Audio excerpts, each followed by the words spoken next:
Now, hello, welcome along to the latest edition of the Champion Sports Chat podcast. As you can see in studio, our guest today is Paul Madden, him, of course, of Éire Óg fame and plenty more besides. We'll talk about all that in just a minute.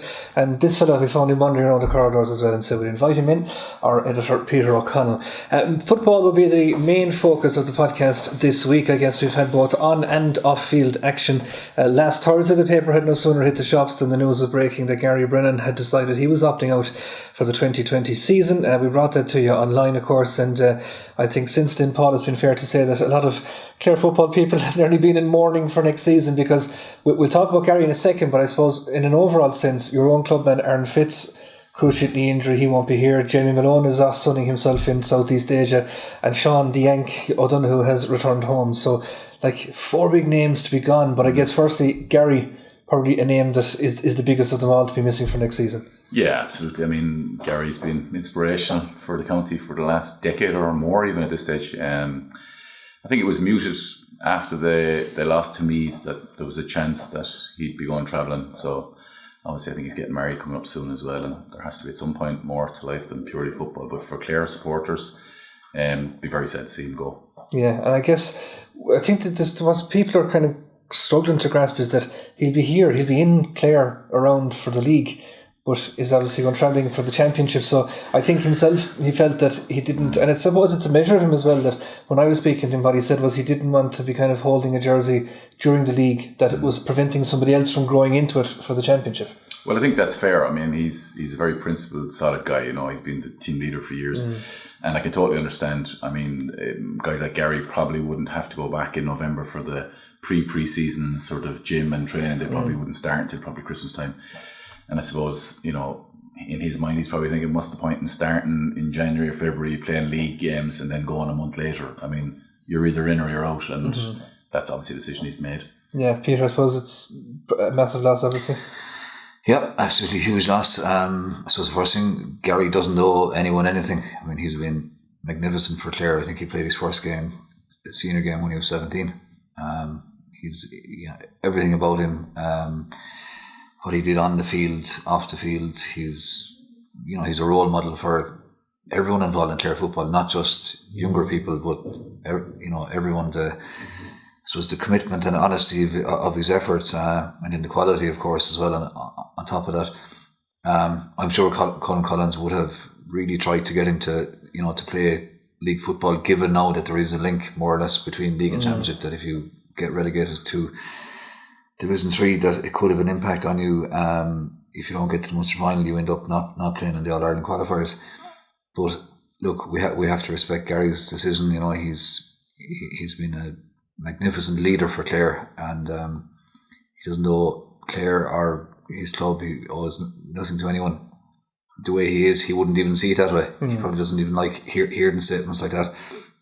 But I think we have to acknowledge what he has given to his club and to his county. I just hope he'll be back. But even if he isn't, it's his decision, as Paul said.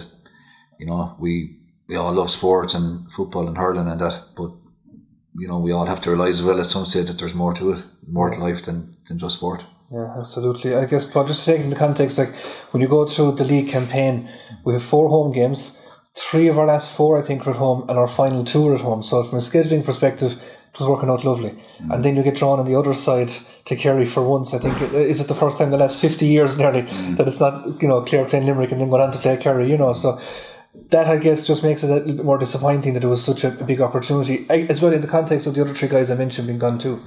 Yeah, I suppose I think it's a fair point that this year the league carries a lot more weight to the championship, whereas previously I suppose the league was all about preparing for championship.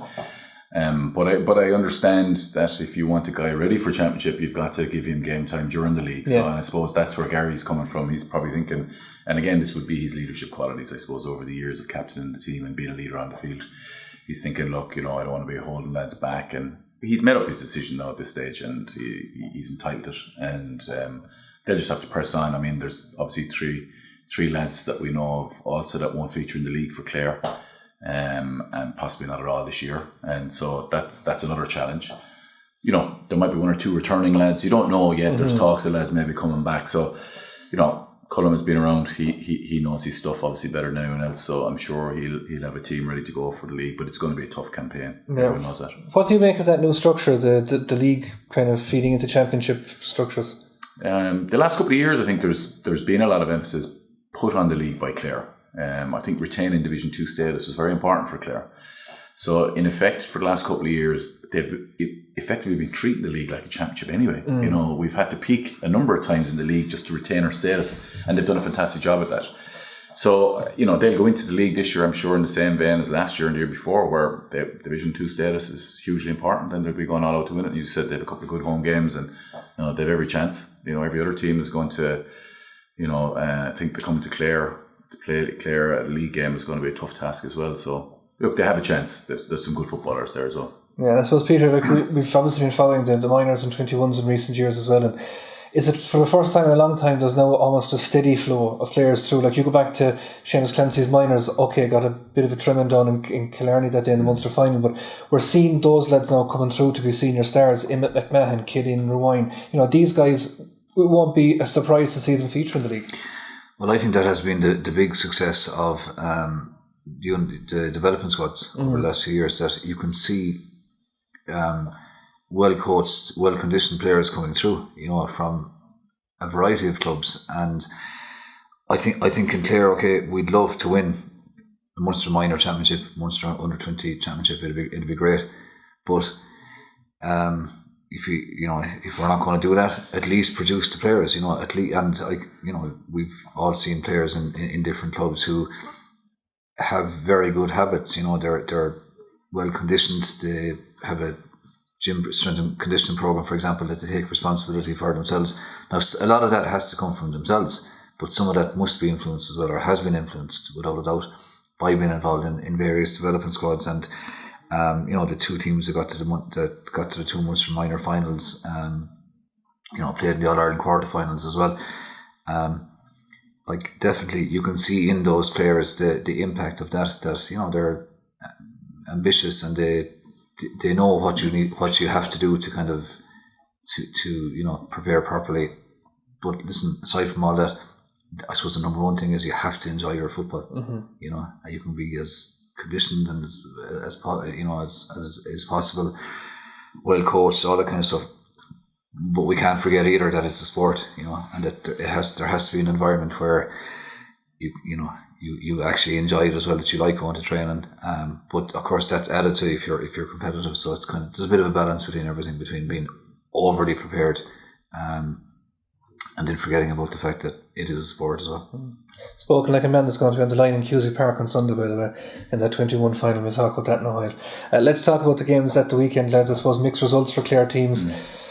I suppose late heartbreak for Milltown and probably controlled professionalism for St Breckan's. But is it a mark of where Clare football is that, you know, there's a team in a Munster final and there was one that was a whisker away from it? Yeah, well, I think it's fair. I mean, as I said, Clare surviving in Division 2 for the last number of years and have taken a couple of scalps in the Championship, you know, in the qualifier routes. So I think we have some good footballers in Clare. Club-wise, the Clare champions normally can hold their own.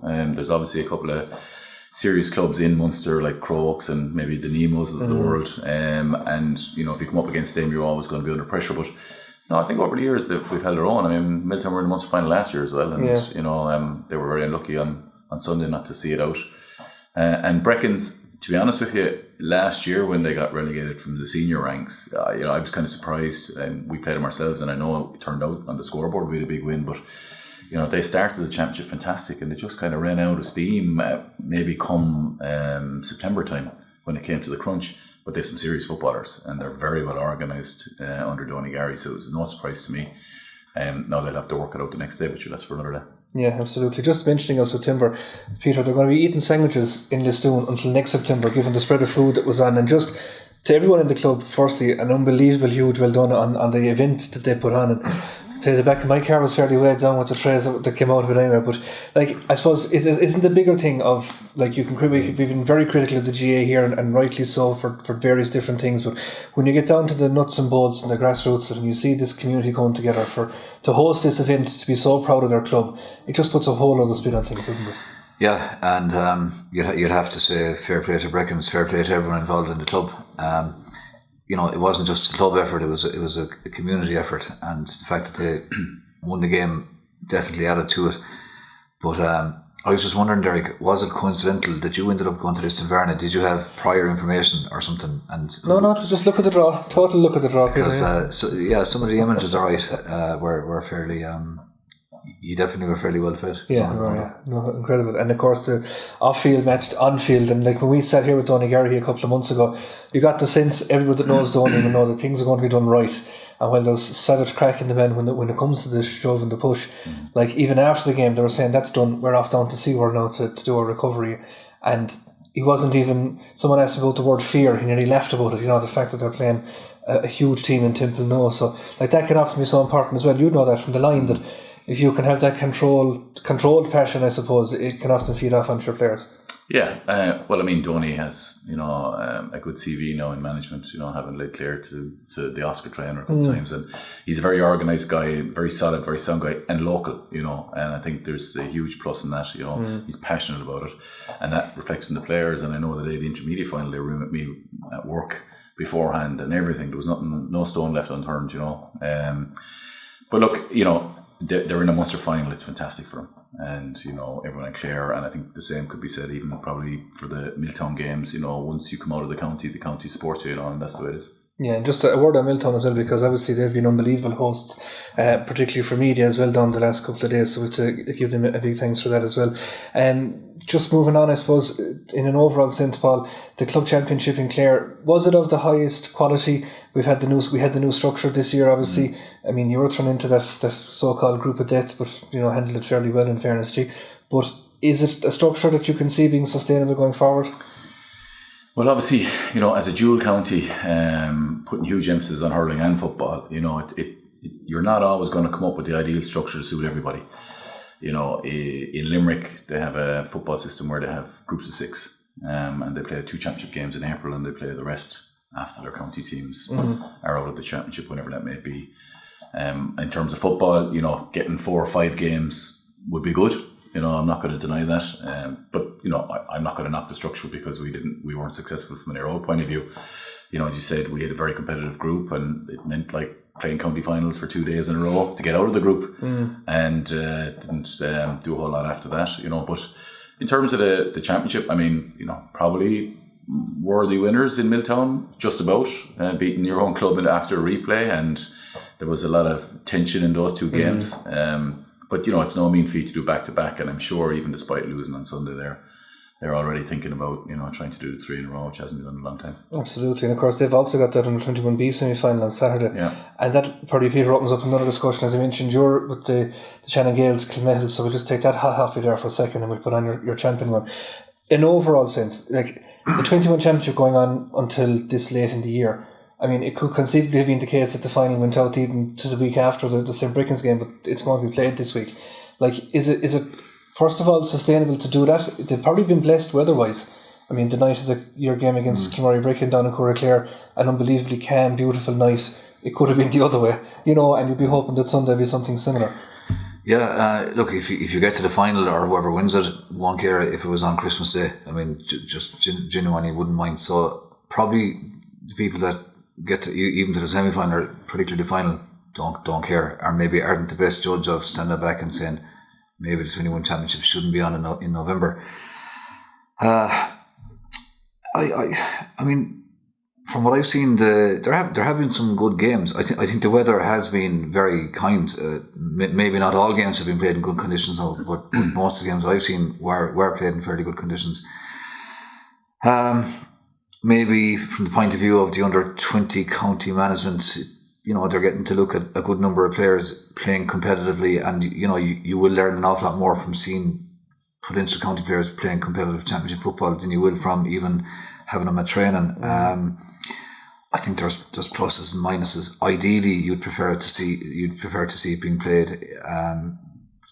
even in autumn, September, end of August, but that's a peak senior club time as well. Yeah, it's very hard. It is genuinely hard to find a time, Paul. Scheduling is a nightmare. I know people give out about fixtures committee, but I actually don't know how they even fit it all in. To be fair, with the way that the Munster under-20 championship is going now, I know Michael Nealon and these lads are going to be getting ready now. They're out at the first part of the year, so that will bring you right up to, well, hopefully up to Munster and All-Ireland success, but if not, it'll certainly bring you up to the start of the leagues for the senior and intermediate and junior clubs in Clare. And you know yourself that every club wants a hold of their players, so when do you fit it in? I mean, certainly no senior football manager or intermediate football manager will want their players playing under 21 action during the senior championship. I mean, that, with the exception, I know Breckan's now representing Clare and outside the county, but you know, when you're trying to retain your position in the senior ranks or intermediate ranks or get promoted, you need to focus on that. So I don't know if they have a choice, to be honest. The 21 championship is all about momentum, and you can see that now with teams, you know, that are getting to the latter stages. They have momentum from their senior teams or whatever their level they're playing at, and it's about momentum. And I think, to be fair, Peter's spot on. You know, if you win it, you don't really care when it's on. Yeah, and that word momentum, I was just looking it up there. I think this championship is going to be run off in just over a month. Yeah. I think the first game was towards the start of October there. I think yourselves were involved with Ennis and Curry Finn. So like that can be important. But then you also have the situation, Peter, whereby I know Milltown were quite unhappy that they played on a Friday night and had to play again on a Sunday afternoon. Wouldn't blame them for that. Like, you know, there is that side of it as well. But is it coming to the stage, Paul, like, is the answer to this saying, right lads, January to June is inter-county, June onwards is club, and having two distinct blocks?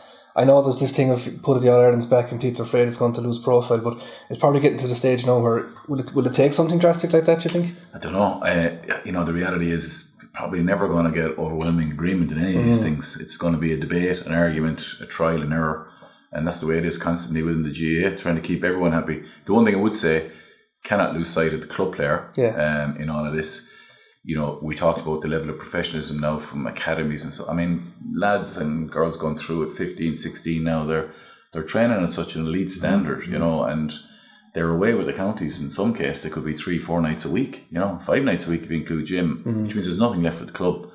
And I'd be very conscious that the club needs to be minded. You know, Brian Cody has often said that if he wasn't witnessing good club players, he wouldn't have good Kilkenny players, you know, so you got to mind the club of it as well. I suppose that has impacted G probably a lot in recent years. It's probably the byproduct of it, isn't it, of being a successful club. You've got great players, the likes of Evan Courtney, Gavin Cooney. I'd expect E can probably be thereabouts from a senior perspective as well. So, like, it's almost the double-edged sword, isn't it? We've got these class guys, but you know, then, God, they're going to be lost to us. Well, look, it is a challenge at club level to try and integrate 5, 6, 7, 8 county panel players back into your team then for games, particularly if maybe 4 or 5 of them aren't getting game time with the county. You know, and then they're trying to make an impression in club games. It can make it difficult, and some of the most successful clubs over the years locally have had very few county players, so they've had their whole bunch to work with.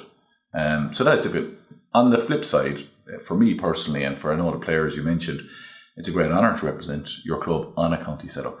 And generally, I think most lads will give their all for their club, and that's where it starts. Yeah, and finishes probably for most lads. Yeah, exactly. We saw that, I suppose, last week at Niall Gilligan as well, finally hanging up the boots after, what was it, maybe 7-8 years of an extended period with his club, so no doubt about that.